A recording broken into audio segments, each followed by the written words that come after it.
Y tú que te quedas aquí conmigo, yo quiero que me acompañes a el libro de Lucas, al Evangelio de Lucas, y que vayas al capítulo 4. Lucas capítulo 4. Y quiero que vayas, si te quieres reacomodar, hay lugar adelante, hay bastante lugar acá adelante. Las pedradas llegan igual de recio allá atrás que acá adelante, o sea, no crea que por quedarse atrás no me lo va a descalabrar, pero acérquese, por favor, acomódese. Yo le invito a que tome notas. Si usted por alguna razón el día de hoy no logra, por estar anotando, entender todo lo que vamos a hablar, o quiere repasarlo en la semana, le animo. La están subiendo la predicación al Facebook, a la página del Facebook, los miércoles. Y en YouTube, todavía la estamos subiendo a YouTube. Todavía, sí, en YouTube también, por ahí está un canal, Iglesia Cristiana El Amor del Padre, por ahí la puede checar. O si por alguna razón usted quiere compartir este mensaje con alguien más, ahí están. Lucas capítulo 4, el tema de hoy se llama quitando los escombros. Dile al que está a tu lado, quitando los escombros. Y partimos de Lucas capítulo 4, en el verso 14 dice: y Jesús volvió en el poder del Espíritu a Galilea, y se difundió su fama por toda la tierra de alrededor, y enseñaba en las sinagogas de ellos, y era glorificado por todos. Vino a Nazaret, donde se había criado, y en el día de reposo entró en la sinagoga conforme a su costumbre, y se levantó a leer. Y se le dio el libro del profeta Isaías, y habiendo abierto el libro, halló el lugar donde estaba escrito.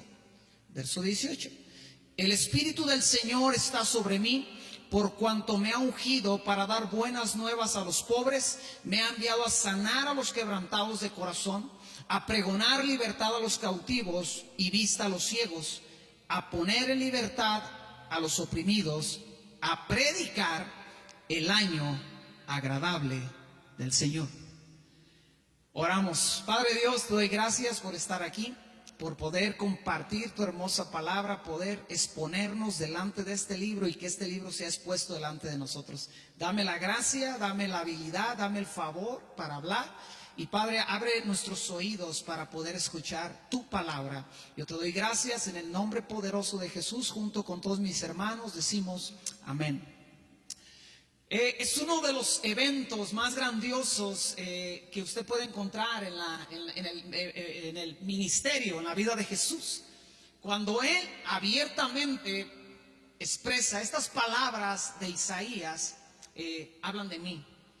Y cuando tú vas a Isaías capítulo 61, acompáñame a Isaías capítulo 61, esos son los versos que Jesús leyó. Y estudias un poco más de qué está hablando Jesús, tienes que entender que el verso que él leyó los versos que él leyó tenían aproximadamente 700 años de haber sido escritos cuando Jesús los leyó. Es decir, el profeta Isaías, más o menos 700 años antes de Cristo, profetizó y habló acerca de Cristo, Entonces Jesús entendió eso y abre el libro de Isaías en el verso 61, y yo quiero que tú y yo lo volvamos a leer. Isaías 61, verso 1 en adelante, dice lo siguiente: el Espíritu del Señor está sobre mí, porque me ungió Jehová, me ha enviado a predicar buenas nuevas a los abatidos, a vendar a los quebrantados de corazón, a publicar libertad a los cautivos y a los presos apertura de cárcel, a proclamar el año de la buena voluntad de Jehová y el día de venganza del Dios nuestro, a consolar a todos los enlutados, a ordenar que a los afligidos de Sión se les dé gloria en lugar de ceniza, óleo de gozo en lugar de luto, manto de alegría en lugar de espíritu angustiado, y serán llamados árboles de justicia y plantío de Jehová para gloria suya. Pero escucha lo que dice el siguiente verso: reedificarán las ruinas antiguas y levantarán los asolamientos primeros y restaurarán las ciudades arruinadas. Y cierra el verso así: los escombros de muchas generaciones. Di conmigo, los escombros de muchas generaciones. Analicemos qué está diciendo la palabra de Dios, analicemos y profundicemos un poco más para entender, porque estos versos los podemos leer o los hemos leído tal vez muchas veces, pero tal vez no hemos exprimido toda la esencia y toda la enseñanza que hay ahí. Escucha bien. Número uno, Dios está hablando, Jesús está hablando de Él mismo. Dice, Dios me ungió para traer libertad a los abatidos, a los quebrantados, a los cautivos, a los presos, a los enlutados y a los afligidos. Esto nos habla de una condición de gente que Él vino a buscar.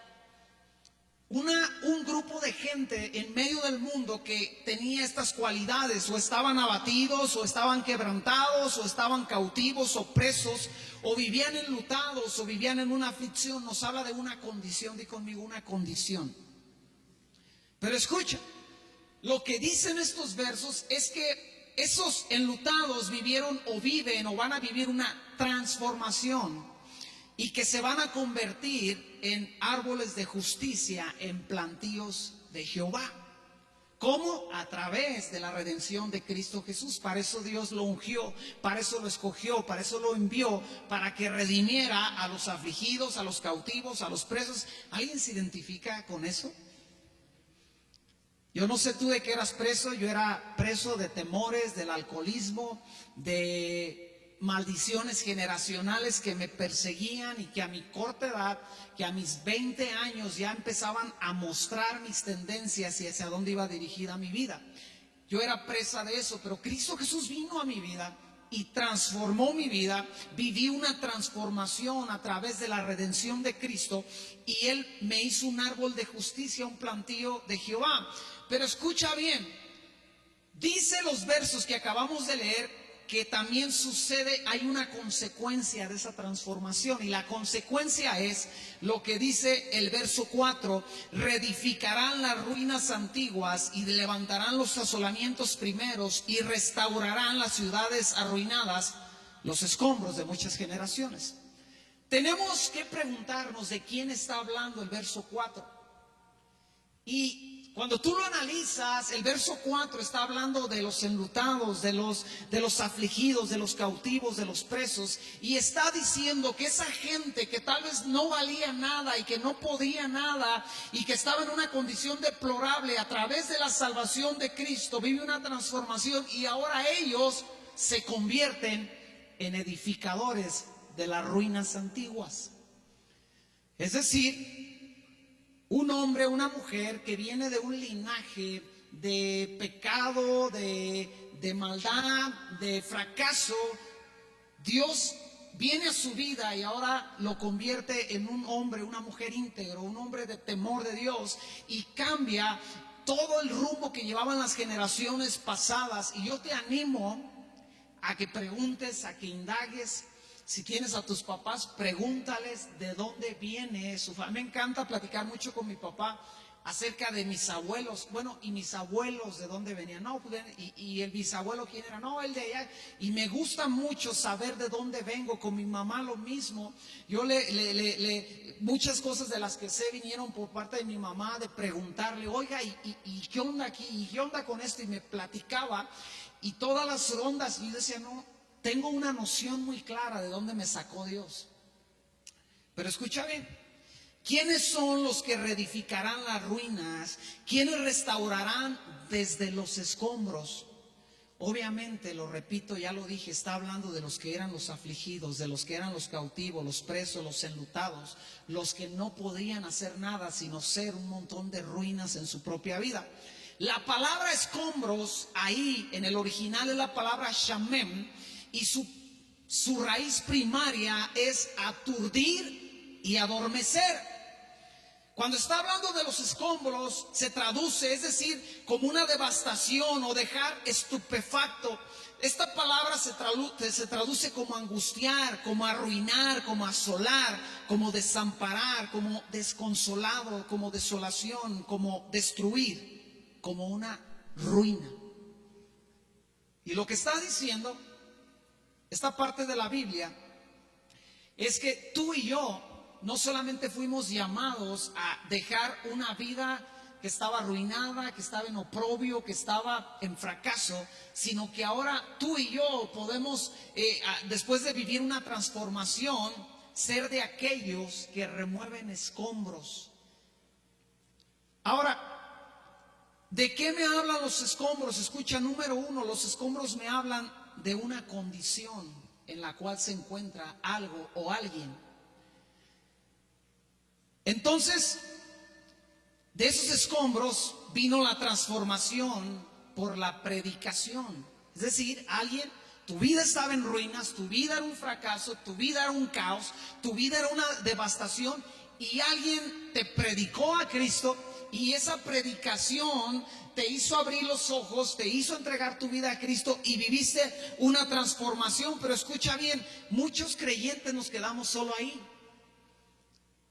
y no vivimos la siguiente parte de los versos que dice: reedificarán las ruinas antiguas. Es decir, no nos convertimos en gente que edifica su propia vida o que edifica aún la vida de otros. Y lo voy a decir de la siguiente forma: es como que muchas veces el cristiano, a pesar de haber sido salvado, es como que siguiera viviendo en la ruina espiritualmente, como que nunca logra que su vida llegue, o muchas veces no logra que su vida llegue a los planes y preceptos de Dios y a los conceptos que Dios tiene para la vida del creyente. Déjame decirte algo muy claro que la Biblia enseña. La Biblia no te llama a ser solamente como un sobrevividor por ahí en medio de toda esta situación, en medio de esta vida, que a duras penas salvas tu vida y que a duras penas conservas tu fe, pero que no hay nada de glorioso o de poderoso en tu vida manifestado por Dios. Dios te llamó a grandes cosas. Dios te llamó con un propósito. Dios te llamó para algo. O sea, Dios no te llamó para, lo voy a decir de una forma muy fea, Dios no nos llamó para estarnos lamiendo las heridas. Dios nos llamó a brillar en su luz. Dios nos llamó a vivir en su poder. Dios nos llamó a vivir en su libertad. Ahora, ¿hay tiempos difíciles? Sí, hay tiempos difíciles donde viene una situación difícil en nuestra vida y hay dolor y hay angustia, sí. Y eso es parte de la vida y es ahí donde lloramos, nos dolemos. Pero sabes, de ahí Dios nos vuelve a levantar y de ahí Dios nos vuelve a llevar a esos planes y esos propósitos. Ahora yo me hago la pregunta: ¿cómo logro ser parte de esos edificadores, de esa gente que levanta las ruinas? Yo quiero que me acompañes a Nehemías capítulo 4 y vamos a ver un ejemplo muy claro de cuando Dios llama a edificar algo que está en ruinas. Nehemías capítulo 4, en el verso 6 en adelante, dice lo siguiente. Es un verso que leíamos la semana pasada y dice: edificamos pues el muro y toda la muralla fue terminada hasta la mitad de su altura, porque el pueblo tuvo ánimo para trabajar. Semana pasada usábamos este verso para hablar del ánimo. Y dice el verso 7: pero aconteció que oyendo Sanballat y Tobías y los árabes y los amonitas y los de Asdod que los muros de Jerusalén eran reparados, porque ya los portillos comenzaban a ser cerrados, se encolerizaron mucho y conspiraron todos a una para venir a atacar a Jerusalén y hacerle daño. Verso 9: entonces oramos a nuestro Dios y por causa de ellos pusimos guarda contra ellos de día y de noche. Pero yo quiero que nos enfoquemos en el verso 10. Y dijo Judá: las fuerzas de los acarreadores se han debilitado y el escombro es mucho y no podemos edificar el muro. Número uno, tenían acarreadores que se estaban cansando. Di conmigo: los acarreadores se estaban cansando. Número dos, el escombro se estaba acumulando. Y número tres, la edificación se estaba obstruyendo. Y estos tres pasos definen el plan de Dios sobre la vida de todo creyente. Ahora, ¿cuál era la función de un acarreador? Es bien sencillo, no necesita uno la gran revelación. La función de un acarreador era quitar los escombros, sacar los escombros. Yo me imagino que ellos estaban construyendo y muchos de ellos estaban enfocados en la construcción, y todos los que hemos participado o hemos visto una construcción sabemos que salen palos y piedras de donde no sé. Uno renta no sé cuántas camionetas de madera, y de pura pedacera rentaste 2 camionetas y te quedaron 3 de pedacera, y eso que ya regresaste la otra. Es un montón de cosas que van saliendo, clavos chuecos, tierra, una llanta que salió ahí en el terreno cuando escarbaron los cimientos, y van poniendo esos escombros por un lado, y ellos así tal vez lo hicieron, iban construyendo, y lo que había del muro viejo, lo del muro derruido, lo iban simplemente amontonando en un lado, y lo que iba quedando de la construcción, lo que iban haciendo ellos también, una piedra que ya era un desperdicio, la tenían que quitar. Pero llegó el punto donde dice la Biblia que estaban empezando a tener problemas, porque la gente que se encargaba de sacar el escombro, de acarrear el escombro, se estaba cansando. Y el escombro se estaba acumulando. ¿Cuál era la tarea de los acarreadores? Simplemente quitar los escombros. Le damos chance al tren.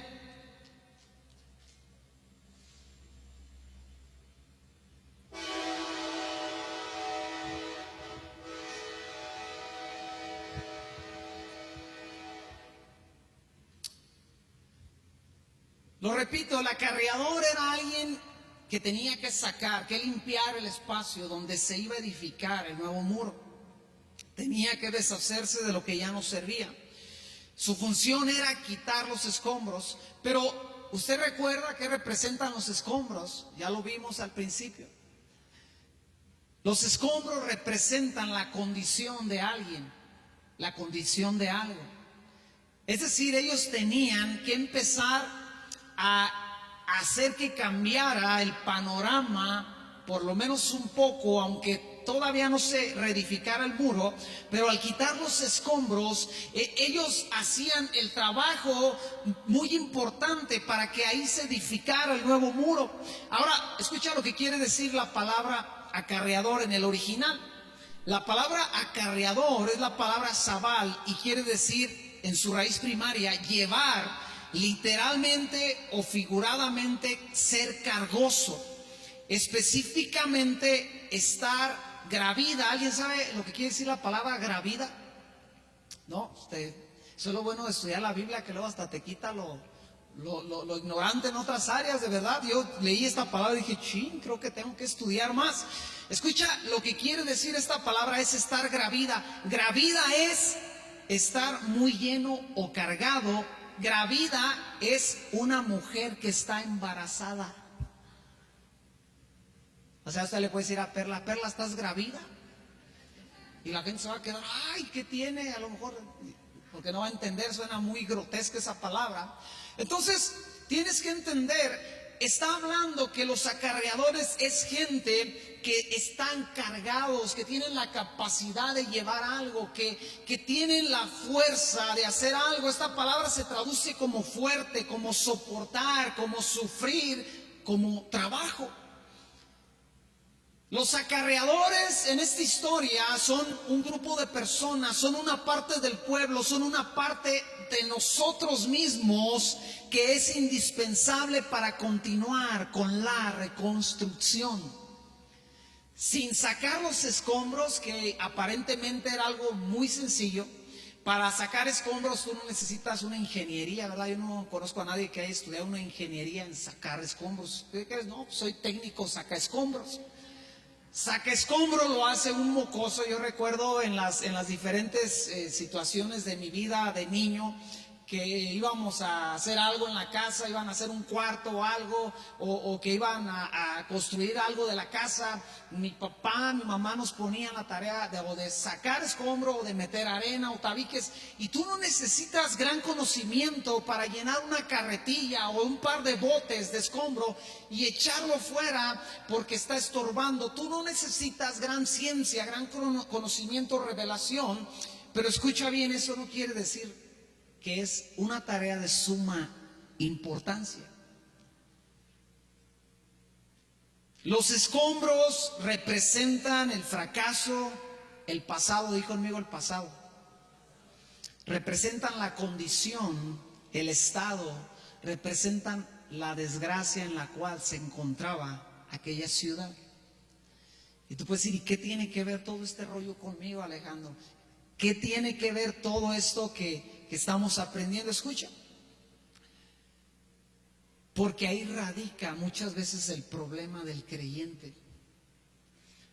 ¿Por qué a un creyente, lo he visto a través de los años, por qué a un creyente que se le da, que Dios le habla de grandes cosas, Dios le habla de un propósito? Ayer platicábamos, recordábamos de una persona a la cual Dios le dio una palabra muy específica que él quería hacer en su vida, un plan muy específico de a dónde quería llevar la vida de este creyente. Y pasa un año, y pasan 2 años, y pasan 3 años, y pasan 10 años, y tú no ves que el propósito de Dios se lleve a cabo en la vida de esa persona, o por lo menos lo que Dios le dijo, o lo que él siente que Dios le dijo. Dios lo llamó a edificar algo, pero pasan los años y no pasa nada. Te voy a decir cuál es el problema. El problema, a través de los años de experiencia que yo he acumulado en mi vida trabajando con la gente, con cristianos, el problema es que muchas veces no sabemos deshacernos de los escombros. Y todos venimos a Cristo porque teníamos una vida llena de situaciones difíciles. Venimos a Cristo, Él nos lava, nos limpia, Él nos transforma, pero muchas veces no somos capaces ni siquiera de deshacernos de nuestra carretilla de escombro. ¿Me está entendiendo? ¿Me estoy explicando? O sea, y hay gente, habemos hermanos que, por ejemplo, estamos traumados porque la abuelita cuando estábamos chiquitos hizo 10 galletas y le dio a todos 2 y a mí nomás me dio la mitad de una galleta. Y estamos traumados con eso y andamos con nuestra carretilla de escombro por la vida que dice mi abuelita no me quiere. Y entonces llegamos a Cristo y Cristo nos dice, te he llamado a grandes cosas, te he llamado, voy a restaurar tu familia, voy a hacer grandes cosas en tu vida, tú me vas a servir. Y nosotros, sí, Señor, pero seguimos con nuestra carretilla que dice nuestra abuelita, mi abuelita no me quiere. Dile al que está a tu lado, hola. Y Nehemías podía tener el mejor proyecto de construcción, podía tener los mejores edificadores, podía tener los mejores materiales, podía tener la más impresionante infraestructura, pero había un detalle bien pequeño que se llamaba escombros, que si no se deshacía de ellos, no importaba qué chido estaba su plano, qué chida estaba su idea, qué chido estaba su llamado, no se iba a edificar el muro. Por algo tan sencillo que un chamaco de 10 años, de 8 años puede hacer. Hijos, yo me acuerdo cuando mi papá nos decía, no van a ir al taller y se van a quedar a meter la arena, y ahí estaban metiendo arena, y ahora van a sacar todo este tilichero, tierra, escombro, y echábamos, papá, y no necesitábamos mucha explicación. Y saben, las cosas sencillas de la palabra de Dios que no son tan elocuentes son luego las que no entendemos porque pensamos que son tan sencillas que carecen de importancia y son muy importantes. Ahora, ¿cómo llegaron ellos a esa condición de ruina? Acompáñame a Segunda de Crónicas en el capítulo 36. ¿Cómo es que ellos llegaron a ser una ciudad en ruinas? ¿Cómo es que ese muro impresionante, cómo es que templo hermoso y grande que dicen los historiadores que cuando los creyentes iban a Jerusalén por primera vez y había Jerusalén estaba rodeada de montes y dicen que había un monte por el camino que es el del Cedrón y que cuando el caminante llegaba y se paraba sobre ese monte o cualquiera de esos montes veía por primera vez el templo de Jerusalén, dicen los historiadores que muchos de ellos se ponían a llorar nada más de ver el templo, de lejos, de lo majestuoso y lo hermoso que era el templo que Salomón construyó para Dios. Y acabó en ruinas, saqueado, quemado, destruido, deshecho. Pero ¿cómo llegaron? Primera de Crónicas 36, en el verso 11 dice: de 21 años era Sedequías cuando comenzó a reinar, y 11 años reinó en Jerusalén, e hizo lo malo ante los ojos de Jehová su Dios. No se humilló delante del profeta Jeremías, que le hablaba de parte de Jehová. Se rebeló a sí mismo contra Nabucodonosor, al cual había jurado por Dios, y endureció su cerviz y obstinó su corazón para no volverse a Jehová, el Dios de Israel. También todos los principales sacerdotes y el pueblo aumentaron la iniquidad, siguiendo todas las abominaciones de las naciones y contaminando la casa de Jehová, la cual él había santificado en Jerusalén. Y Jehová, el Dios de sus padres, envió constantemente palabra a ellos por medio de sus mensajeros, porque él tenía misericordia de su pueblo y de su habitación. Mas ellos hacían escarnio de los mensajeros de Dios y menospreciaban sus palabras, burlándose de sus profetas, hasta que subió la ira de Jehová contra su pueblo y no hubo ya remedio. 17. Por lo cual trajo contra ellos al rey de los caldeos, que mató a espada a sus jóvenes en la casa de su santuario, sin perdonar joven ni doncella, anciano ni decrépito. Todos los entregó en sus manos. Asimismo, todos los utensilios de la casa de Dios, grandes y chicos, los tesoros de la casa de Jehová, los tesoros de la casa del rey y de sus príncipes, todo lo llevó a Babilonia. Y quemaron la casa de Dios y rompieron el muro de Jerusalén y consumieron a fuego todos sus palacios y destruyeron todos los objetos deseables. ¿Qué llevó a la ruina? ¿Qué llevó a una situación de escombros, de ruina, de desecho? Llevó la maldad, la soberbia, la rebeldía, la dureza de corazón, la iniquidad, la contaminación, la desobediencia, el menosprecio a las advertencias de Dios. Trajo como consecuencia que lo que era glorioso, lo que había sido llamado para la gloria de Dios, ahora era un montón de ruinas. ¿Qué le daba la oportunidad al pueblo de poder reedificar? Escucha bien, es una palabra bien sencilla: arrepentimiento.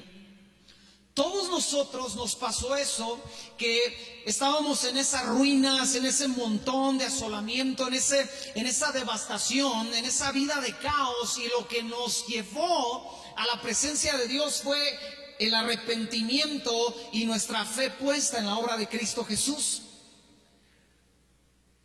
Pero escucha bien, sería una locura, sería una necedad seguir viviendo en un montón de ruinas cuando Dios nos llamó a reedificar los cimientos, cuando Dios nos llamó a reedificar los escombros de muchas generaciones.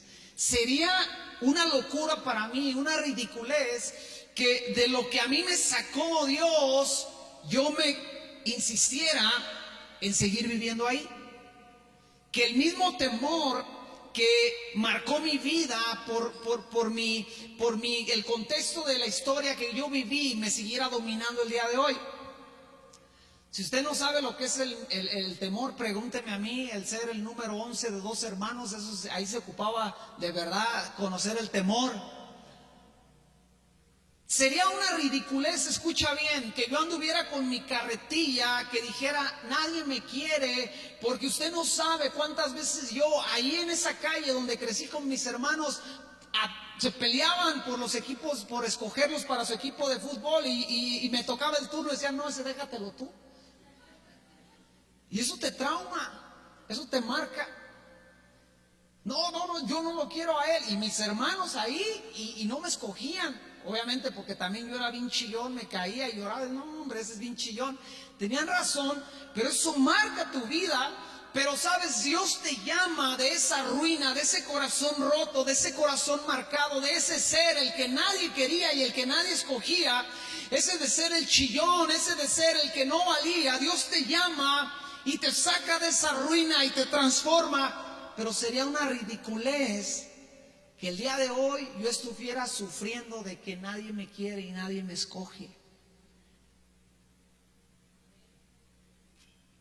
Se lo traduzco al contexto actual de la vida de la iglesia. Un creyente que no saca ese escombro de su vida es un creyente que no supera situaciones que se le van a presentar en la vida. Si yo estuviera todavía con esa carretilla de escombro de nadie me quiere, si por alguna razón en mi vida al día de hoy alguien decidiera no escogerme, aunque tuviese razón de no escogerme o de no invitarme, yo ya estaría haciendo que esos escombros relucieran. No sé si estoy tratando de encontrar la mejor forma, porque es algo que es tan sencillo, pero que es tan estorboso en la vida del creyente, y pasan los años y el creyente no logra levantar lo que Dios le llamó a levantar. Y el problema es, escucha bien, que todos llegamos a Cristo porque hemos sido una ruina ya, con vidas deshechas. Me toca escuchar cada historia que yo digo, no manches, Dios, yo estaba traumado y ahora escucho a mi hermano de dónde viene. Ahora escucho a mi hermano la vida que vivió. Yo me traumé por ser el número 11 de 12 hermanos. No todo fue malo, también fueron unas aventuras bien chidas. Y si volviese a nacer y Dios me dijera, ¿dónde quieres nacer? Donde mismo, en la misma casa, ahí en Framboyán, Señor, con esa bola de locos que no me escogían para su equipo. Pero porque también hubo cosas muy chidas. Pero escucha bien, todos llegamos con situaciones bien difíciles, pero una vez platicaba con un amigo cristiano y él me empezó a contar de dónde venía, y para empezar, él era alguien que creció sin papás. Y este amigo me empezó a contar su historia y vivió en la casa de la abuela y creció con un montón de primos. O sea, si yo estaba traumado por crecer con 12 hermanos, él creció con 12 primos. O sea, si a mí me fue mal, ese vato vivió el infierno mismo. Y me empezó a platicar y me dice, pero yo comía Kentucky. Dije, caray, esa tu abuela era de lana. Dijo, no, es que espérate. Dice, mira, vivíamos en tal lado. Y de repente el primo tal decía, oye, ¿no quieren comer Kentucky? Pues vamos. Y se iban a Kentucky, pero ellos se iban al Kentucky a esperar las charolas que salían por atrás.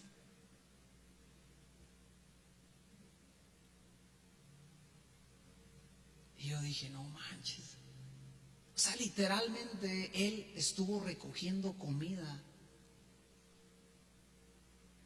¿Y sabe qué me impresionó cuando él me lo platicó? Que me lo platicaba riéndose,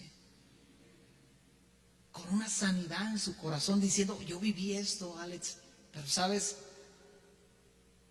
o sea, ya pasó. O sea, ya fue el escombro que se quedó allá, ya lo saqué, ya lo eché fuera. Usted se imagina a alguien que de estos acarreadores que estamos hablando en Nehemías, usted se imagina a un acarreador que en vez de 10 sacando escombro, y él lo regresaba y lo volvía a echar para adentro. Muchas veces esa es la actitud que tenemos en nuestra familia o en la misma iglesia. O sea, la iglesia quiere crecer, quiere avanzar, y dice, ¿saben qué? Ya lo pasado, dijo el ministro José, ya estuvo, vámonos a otro nivel. Y está la iglesia, el pastor cargando la carretilla, ya hermano, ya echa eso para afuera, eso ya no sirve. Pero hay quien vamos allá y nos lo traemos, nomás lo vamos a pasear. ¿Y sabe cuál es la idea? Cuando usted estudia esto de los acarreadores, usted entiende que el cristiano fue llamado no solamente a sacar el escombro de su vida, sino a ayudar al otro a sacar el escombro de su propia vida. Y esto es una gran necesidad dentro de la iglesia, dentro de todos aquellos que caminamos en la iglesia. Es decir, yo agarro mi carretilla con mi propio escombro, con mis traumas, con mis temores, con mis fallas, con mis errores, con toda la maldad que viví, con toda la maldad que el diablo me hizo. Y vengo a Cristo y Dios me dice, quiero hacer algo grande contigo, Alejandro. Yo digo, ¿qué onda, Señor? ¿Qué hago? Veo mi carretilla, cargo ahí los traumas, los errores y voy y los tiro lejos de mi vida porque Dios va a edificar en mi vida. Pero ahora pasa algo, que yo tengo mi carretilla vacía y sé sacar escombro. Entonces viene el hermano que trae sus traumas y sus rollos, y entonces en vez de decirle, ¿sabes qué? Aquí ponte escombro y nos lo repartimos, no, ¿sabes? Échalo, vámonos. Yo te ayudo a sacar ese trauma, ese temor.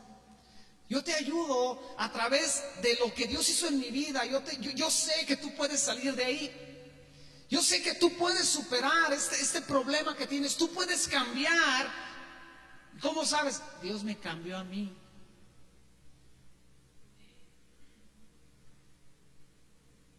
Y ayudo al otro a ir y tirar los escombros lejos de nuestra vida para que Dios edifique en nuestra vida la obra que Él quiere hacer.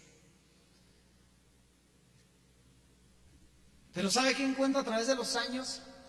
Que la gente anda con sus, va y nomás hace como que le tira o hasta le echa de otro. Ay, este estaba más traumado que yo, y le echa, vámonos de regreso. Pastor, vengo otra. Y uno dice, espérate, pues eso lo tratamos. Y hay un proceso, usted tiene que entender, cuando uno es nuevo en Cristo, llegas con, no traes una carretilla, traes el volteo lleno de cosas, temores, traumas, situaciones, y llegas con el pastor, con el ministro, con el hermano, con el líder, y sueltas ahí todo tu montón de escombros, y él te dice, échale aquí, vamos a sacarlo. Te da el consejo, te da la enseñanza, te da la palabra, te escucha y ya va, vamos, échalo fuera. Pero ¿sabe qué encuentro? Que muchas veces la gente que ya no somos nuevos, que ya tenemos 10, 15, 20 años, ahí vamos otra vez con la misma cantaleta. Pastor, es que necesito que me ayude. ¿Y ahora qué quieres que te ayude? Pues es que mi mujer me sigue pegando. Y le dice, ay, no manches, hace 20 años te pegaba.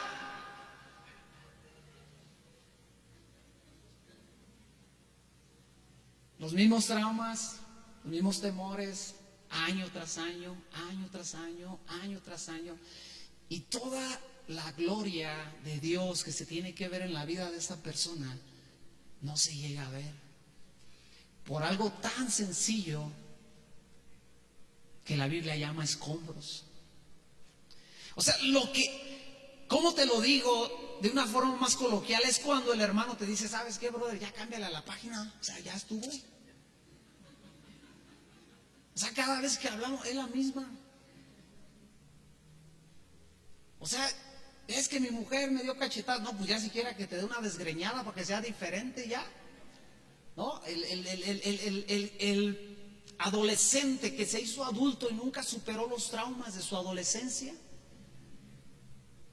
Y uno dice, no, o sea, y es frustrante, ¿sabes? Porque tú puedes ver en el hermano, en la hermana, en la familia, todo el propósito. Puedes ver el plano que Dios tiene para ellos. Y puedes ver, yo recuerdo una ocasión, yo estaba recién casado con mi esposa y asistíamos a una iglesia que en aquel tiempo era Vida Abundante, lo que es ahora Más Vida, pero ellos tenían Vida Abundante Norte, Sur, Poniente, y tenían iglesias más pequeñas por la ciudad, y nosotros estábamos en Vida Norte, y ellos organizaron un campamento. Yo estaba recién casado y fuimos ahí, y el líder de jóvenes dijo, ustedes me van a apoyar, y nos dio un pequeño grupo de personas y nos juntamos a tener un devocional, y más tarde con todos los que estaban encargados de algún grupo de personas nos juntamos a platicar y orar. Y yo no sabía de dónde sacaban esto, ahora lo entiendo, pero escucha, cada persona que habló a nosotros nos decía, es que es impresionante lo que Dios quiere hacer con ustedes. Y yo volteé y veía a mi esposa, todos fodongos, todos por ningún lado, 22 años de edad. Y yo decía, o sea, ¿de dónde? ¿Por qué nos dicen eso? No, es que yo veo cómo Dios los quiere levantar, veo la gracia de Dios sobre su vida. Y uno recién casado, no, estás tratando de adaptarte a la vida, a los retos, estás tratando a superar tus temores y tus traumas, que pensabas que eras alguien que no iba a hacer algo en la vida, y sin embargo Dios te empieza a llamar. Y nos decían vez tras vez, tras vez, tras vez, Dios tiene algo grande para ustedes. Yo recuerdo la vez que me casé, la ocasión que me casé, nos arrodillaron ahí delante del ministro, delante del pastor, y el pastor empezó a orar por nosotros, y yo pensé que su oración iba a ser simplemente bendícelos, guárdalos, y él empezó a orar: Señor, yo oro por el ministerio y el llamado que ellos tienen. Y dentro de mí yo no entendía por qué ese hombre decía tales cosas.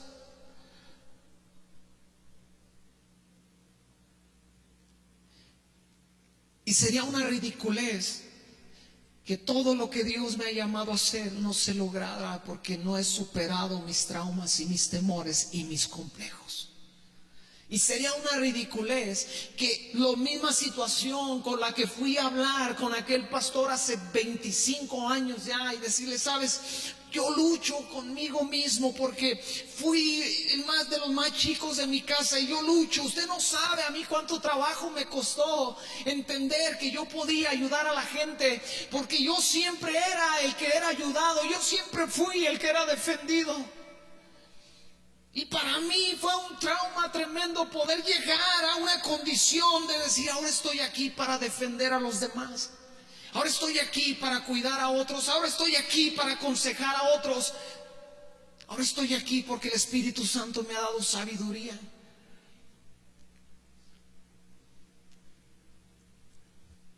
Pero escucha bien, a través de 25 años de caminar con Cristo he visto la sutileza del diablo para traerte con la carretilla cargando. Y van pasando los años, y déjame decirte, si no te has dado cuenta, algún día te darás cuenta, cada año acumula más cosas que pueden arruinar tu vida. Cada año trae retos y trae cosas que, si no tienes cuidado de desecharlas, de hacerlas a un lado, se acumularán ahí en ese montón de escombros que estorbarán para que Dios edifique tu vida. Pero finalmente el arrepentimiento me hace volver a Dios, y Dios me transforma y Dios me cambia. Pero escucha bien, ¿cómo logro deshacerme de los escombros? ¿Cómo logro acarrear esos escombros? ¿Cómo logro meterme en esa dinámica que activa de una forma visible, de una forma que sea palpable, que Dios está edificando juntamente conmigo algo en mi vida? Acompáñame a Primera de Crónicas, en el capítulo 12. Hay una historia que siempre me ha encantado. Primera de Crónicas, capítulo 12. Vamos a leer el verso 1 y de ahí nos brincamos al 15.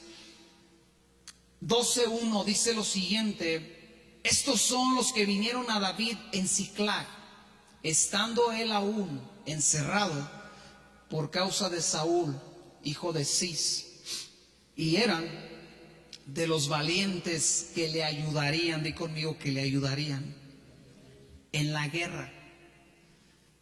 ¿De qué estamos hablando?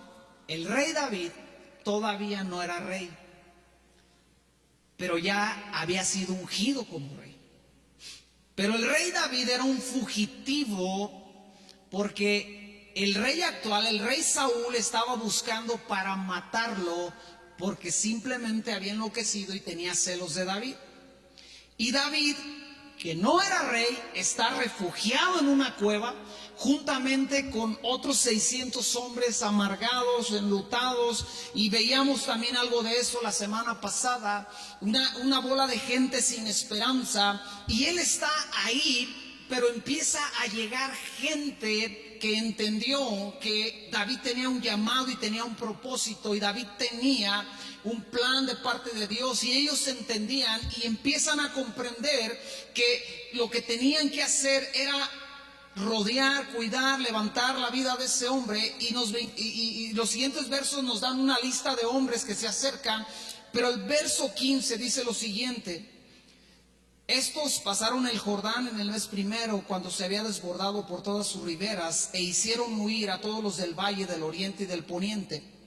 Asimismo, algunos de los hijos de Benjamín y de Judá vinieron a David al lugar fuerte, y David salió a ellos y les habló diciendo: si habéis venido a mí para paz y para ayudarme, di conmigo, para ayudarme, mi corazón será unido con vosotros.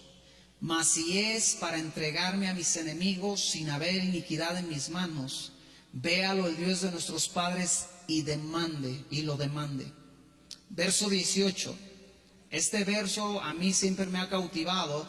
Entonces el Espíritu vino sobre Amasai, jefe de los 30, y dijo: por ti, oh David, y contigo, oh hijo de Isaí, paz, paz contigo, y paz con tus ayudadores, pues también tu Dios te ayuda.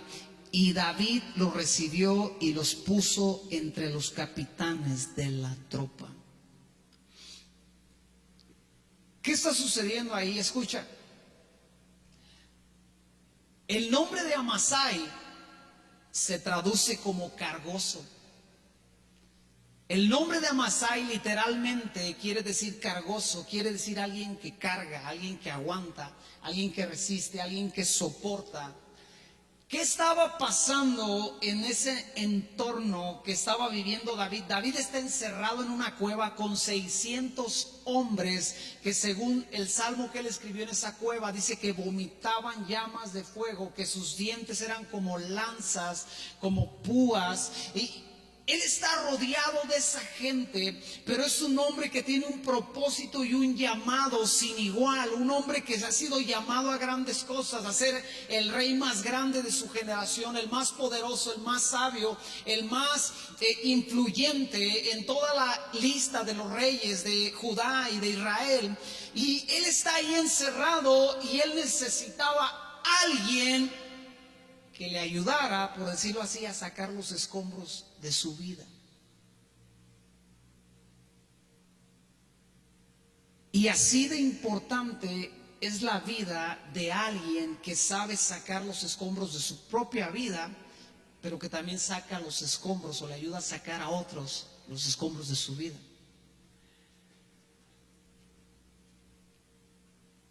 Es decir, este tipo no llegó para meterse a la cueva a hablar lo que los demás hablaban. Este tipo llegó a ayudar a David. Este tipo llegó con la capacidad de... David podía haberle dicho: estoy agüitado porque yo servía al rey y simplemente el rey se levantó en contra de mi vida y estoy agüitado. Y este Amasai tenía la capacidad de alguna forma de ayudarle. David, eso ya pasó. Tienes que ver hacia adelante. Tienes que ver al frente. Tienes que entender. Tienes que recordar que Dios te llamó a ser el siguiente rey. Y esas palabras, ese pensamiento, esa forma de tratar a la gente es la forma que les ayuda a ir a otro nivel. O sea, lo peor que puedes hacer tú con alguien que viene con una vida de cargada, decirle: no, sí, pobre de ti, es el más infeliz del mundo. No, hombre, no, ya no tienes esperanza. No, o sea, te sueltan todo. Y lo mejor que puedes hacer es decirle: bueno, ¿qué te digo? Te abandonó tu papá, tu mamá, te traicionaron.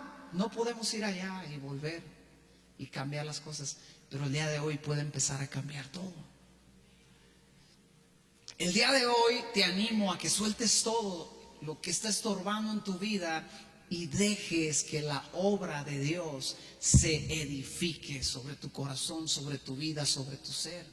Que Dios levante aquellas cosas que tiene que levantar. Pero escucha bien, ¿cómo lo hizo este hombre? Número uno, lo que hizo él fue que vino al rey. Amasai vino al rey, tuvo que cruzar el Jordán, había enemigos, pero él cruzó porque tenía un objetivo: yo tengo que ir al rey. Y escucha bien, el rey aún no era el rey, por decirlo así. El rey ya había sido ungido rey, pero todavía su reino no se establecía. No sé si esto te suena a algo que estamos viviendo el día de hoy. Jesucristo es el Rey de los reyes y el Señor de los señores, pero su reino en todo su esplendor y su gloria aún no viene. El príncipe de este mundo todavía siente que puede gobernar, todavía siente que tiene autoridad, todavía hace al parecer a veces lo que le pega su gana, pero mi rey está del otro lado. ¿Y qué es lo que yo tengo que hacer? Escucha bien, tú quieres ver tu vida edificada. Yo te pregunto, ¿quieres ver tu vida edificada en Cristo? ¿Quieres ver tu vida crecer en Dios? ¿Quieres ser alguien que se siente satisfecho el día de hoy, el día de mañana, y que puede voltear con los demás y decirle: Dios es bueno, Dios hizo en mi vida algo grande, Dios me mostró su gloria? ¿Quieres brillar en medio de esta oscuridad? Tienes que tener la actitud de este tipo. Él vino al rey. Pero escucha bien, algo que le pasó es algo que nos pasa a ti y a mí. Dice: el Espíritu Santo vino sobre él.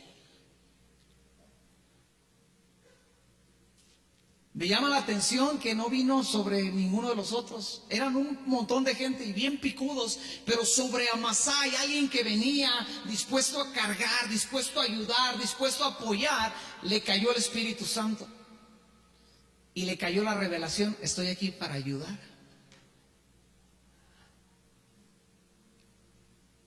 Alguien que tiene un encuentro con el Espíritu Santo entiende que está aquí para ayudar, que estás en esta vida para ayudar. Alguien que tiene una revelación de parte de Dios entiende: sabes, yo no estoy aquí para revolcarme en los escombros, yo estoy aquí para ayudar a otros que salgan de su ruina. Yo estoy aquí para ayudar al rey a que su reino se establezca. Yo estoy aquí para que la palabra de Dios sobre el rey se cumpla, se haga una realidad. Esto choca con el concepto del creyente que piensa que está aquí simplemente para ser ayudado. Repito, lo recalco: todos venimos a Cristo quebrados y necesitamos que nos ayuden. Necesitamos que nos enseñen, necesitamos que nos aconsejen, necesitamos que nos empujen, necesitamos que nos ayuden con la pala a sacar nuestro pasado, a dejarlo allá. Pero choca con la idea del creyente que tiene 10 años en Cristo y todavía quiere que la pala de otro le saque los escombros, y que no ha aprendido que está aquí no solamente para deshacerse de su ruina, sino que puede ayudar a otros a salir de la ruina en la cual quieren seguir o no pueden salir de ahí. Esto cambia el concepto del cristianismo. Y este pensamiento es el que te hace entender por qué gente que tiene aparentemente tan pocas cualidades llega a ser tan influyente dentro del pueblo de Dios. Y por qué gente que tiene una palabra de parte de Dios, que tiene un llamado de parte de Dios, no se ve florecer como debería de florecer. Y esto reta, esto a mí me llama mucho la atención y me hace tener temor. Ahora yo te hago la siguiente pregunta: ¿alguien de los que está aquí ha recibido el Espíritu Santo? Y se quedan como si no. Usted recibió el Espíritu Santo si es que aceptó a Cristo. La palabra de Dios dice que cuando venimos a Cristo, el Espíritu Santo nos sella. La palabra de Dios dice que Dios da el Espíritu sin medida. Jesús dijo: si ustedes le piden el Espíritu Santo al Padre, mi Padre se los va a dar. Es decir, todo creyente tenemos ese acceso a tener esa llenura del Espíritu Santo, que no solamente se trata de hablar en lenguas. Algunos lo resumen: no, para que tú hayas recibido el Espíritu Santo tienes que hablar en lenguas. Si hablas o no hablas en lenguas, qué bueno que hablas en lenguas, pero eso no es una una señal única de que recibiste el Espíritu Santo. La señal de que recibiste el Espíritu Santo, más que temblar, más que gritar, más que sudar, más que revolcarte en el suelo, es que después de que le recibiste, ahora tienes los frutos del Espíritu Santo sobre tu vida: amor, paz, gozo, alegría, bondad, paciencia, templanza, mansedumbre. Todo ese tipo de cosas ahora están en tu vida. Pero no solamente ese tipo de cosas, tienes revelación de parte de Dios de para qué estás en esta vida. Vuelvo a preguntar: ¿alguien ha recibido al Espíritu Santo?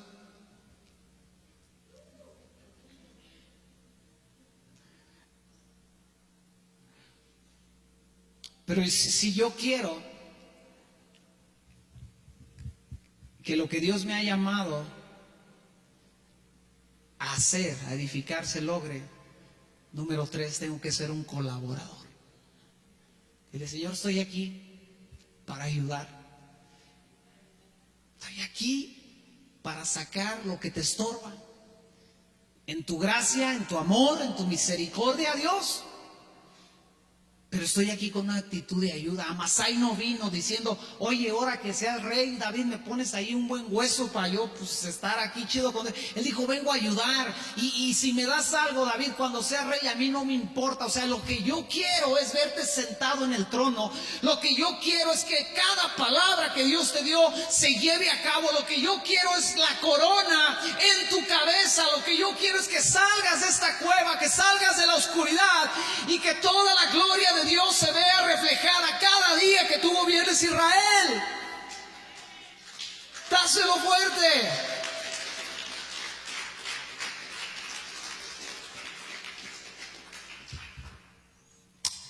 Alguien que me ayude de la alabanza, por favor.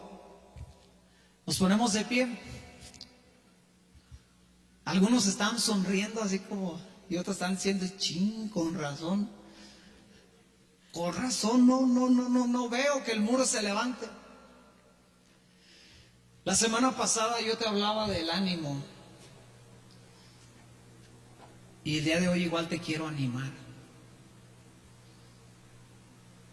Habemos gente que venimos de toda circunstancia en este lugar. Habemos gente de todas las edades. Habemos gente que tenemos añales en Cristo y habemos gente que tiene pocos años en Cristo. Pero este principio es el mismo. Yo no necesito que aquí en este lugar se aparezca un ángel para que me hable y me diga una revelación que Dios te llamó a ti, porque quiere hacer algo en tu vida y quiere levantarme. La Biblia lo dice bien claro.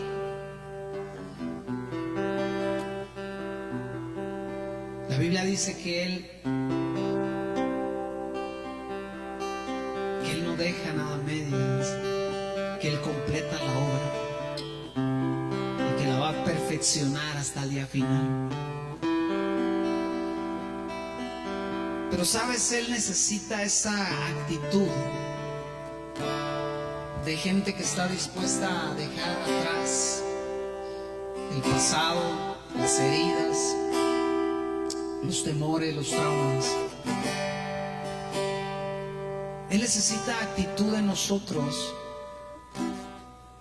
de que cuando viene el diablo con su pala y nos que empieza a llenar la carretilla otra vez, porque a veces pareciera que así es. Nosotros vamos a ese lugar donde se tiran los escombros y tiramos, y muchas veces el diablo viene con la pala y dice: no, acuérdate que eres huérfano, que eres abandonado o abandonada, acuérdate que eres esto, que eres aquello. Te vuelve a echar las palabras y regresas al lugar de edificación y cuando te das cuenta, otra vez las mismas cosas en tu mente, en tu corazón, los mismos temores, los mismos traumas.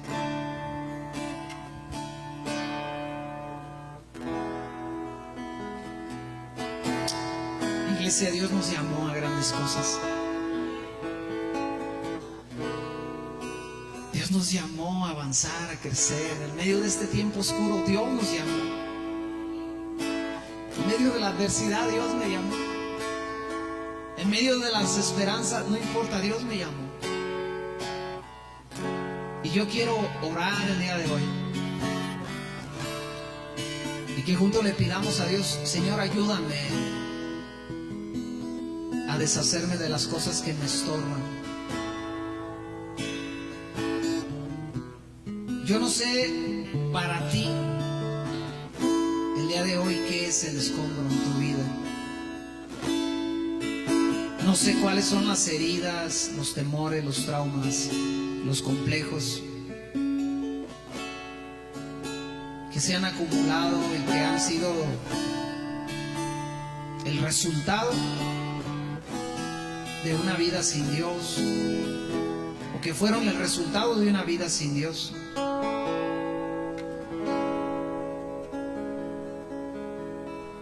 Yo no sé si vienes marcado por una herida que te hizo la autoridad, alguna figura de autoridad.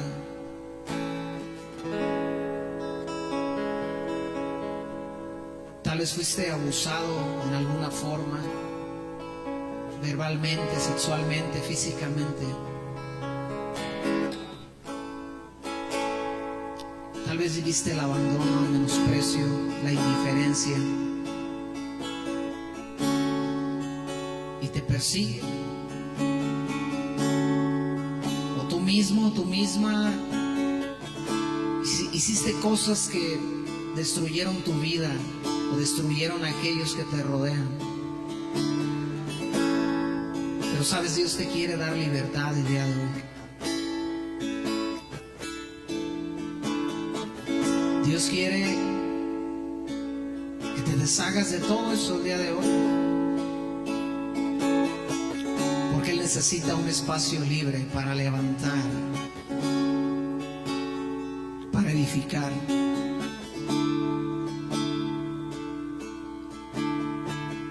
Y Él sabe con lo que tú estás luchando. ¿Por qué no ahí en tu corazón comienzas a hablar con Él, a decirle: Dios, es esto? Tal vez has crecido con un odio, un rencor hacia tus padres, hacia tus hermanos.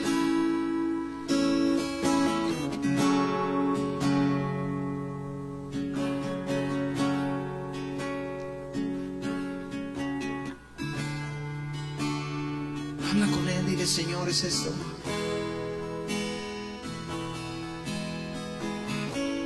Habla con Él de aquellas cosas que batallas y las cuales no te dejan ver toda la obra de Dios en tu vida.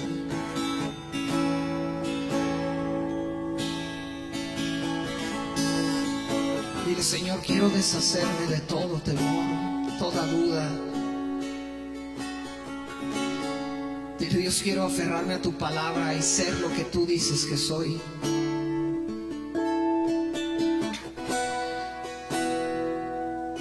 Tal vez tú luchas con palabras específicas que te fueron dichas, palabras de reprobación, de juicio, de condenación. Tal vez te condenaron por algo que tú ni siquiera hiciste.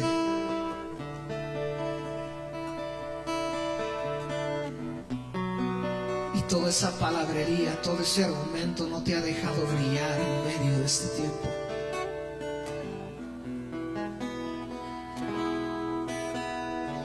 Jesús dijo: vengan a mí los cargados y yo los voy a hacer descansar.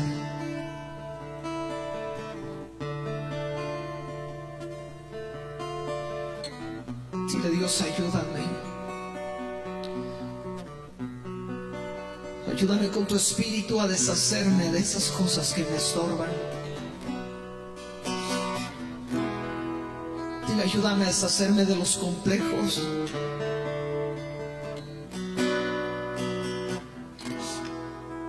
Quiero brillar, díselo: quiero brillar, Dios. Hazme entender que estoy aquí para establecer tu reino y tu autoridad a través de mi vida.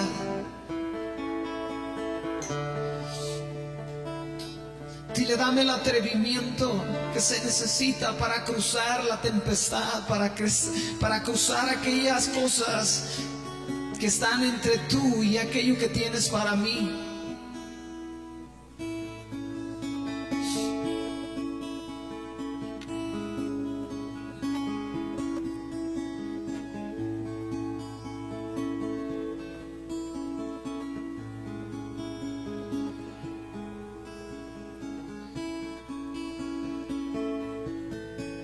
Dios te va a levantar, iglesia. Dios te va a levantar como Él lo ha prometido. Su mano no se ha detenido sobre ti. La mano del Creador, del Maestro, no ha parado de trabajar ni un solo día.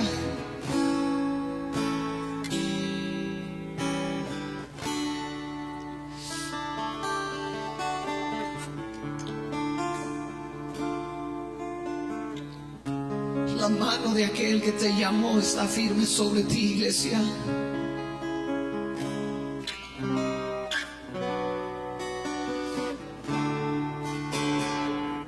La mano del que te marcó no te ha soltado ni un solo instante. La mano de aquel que quiere resplandecer en ti no se ha cortado, no ha desfallecido. Porque Él no es hombre ni es hijo de hombre para que se arrepienta. Porque Él habló y Él hará.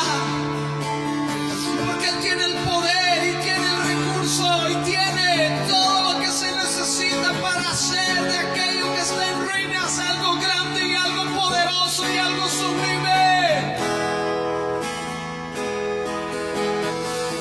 No dudes, no desfallezcas, no desmayes, permanece, permanece, sigue adelante firme, paso a paso.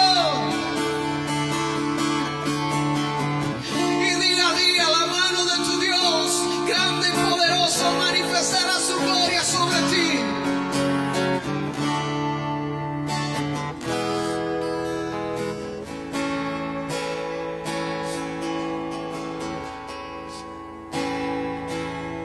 Y aun cuando otros menosprecian lo que Él está haciendo en ti,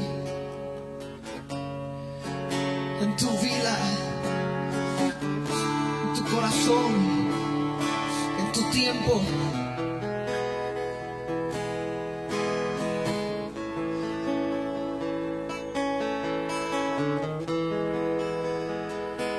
sí, la obra es grande.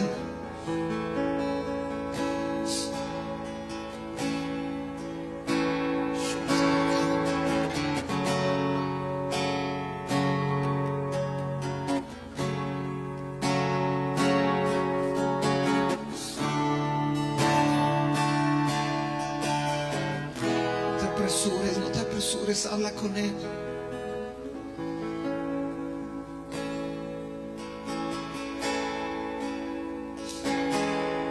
Deja que Él trabaje en ti, deja que el Espíritu Santo trabaje en ti.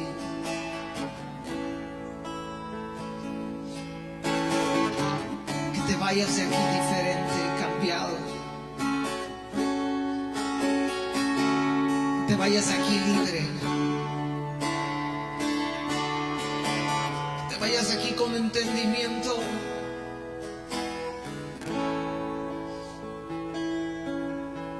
Vayas aquí con la libertad de Dios sobre tu vida, con las alas extendidas.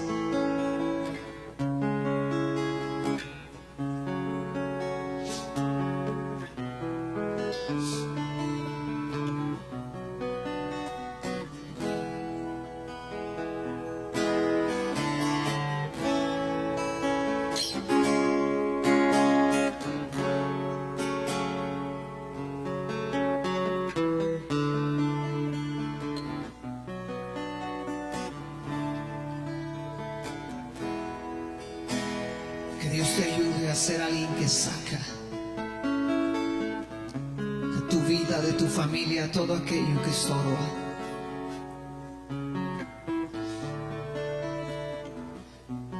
Que no te canses en ningún momento de acarrear fuera todo estorbo. Que no desfallezca tu corazón. Que cuando vengan esos tiempos donde se satura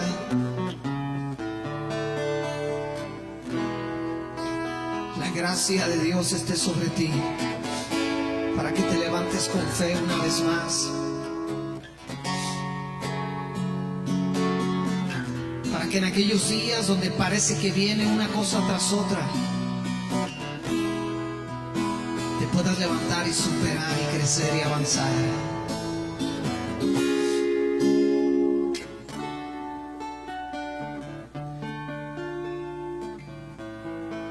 Padre, yo bendigo a tu iglesia.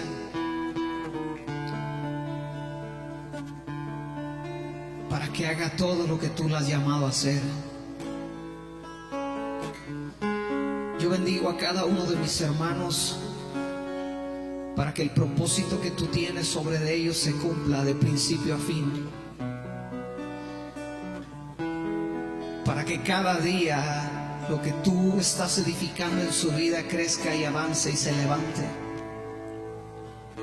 Yo lo bendigo, Padre, para que la obra no se quede a la mitad de altura. Para que el trabajo, Dios, que tú los has llamado a hacer en medio de esta generación no se quede inconcluso, sino que sean hombres y mujeres, que sean familias que colaboran para tu reino, para esta ciudad, para esta sociedad, Padre Dios. Yo los bendigo para que siempre tengan una palabra de esperanza en su boca. Padre, yo los bendigo para que haya una palabra viva siempre en sus corazones, para que vayan y alienten y consuelen, para que vivifiquen, para que liberten. En el nombre de Jesús, para que proclamen vida en medio de la muerte y esperanza en medio de la desolación. Padre, yo los bendigo para que sus vidas sean fuentes de vida, fuentes de palabra, fuentes de conocimiento, fuentes de revelación, fuentes de vida en medio de este desierto que atraviesa el mundo, Padre. Padre, yo te pido que los guardes a cada uno de ellos en estos días de toda enfermedad, de todo peligro, para que tú les resguardes, Padre, en tu gracia, en tu amor y en tu misericordia. Yo te lo pido en el nombre de Cristo Jesús. Amén. Amén. Podemos decir amén. Que Dios te bendiga mucho. Vete con esta palabra en tu corazón, medítala, analízala, escúchala. Y recuerda, Dios tiene grandes cosas para tu vida. No te vayas sin despedirte de todos nosotros.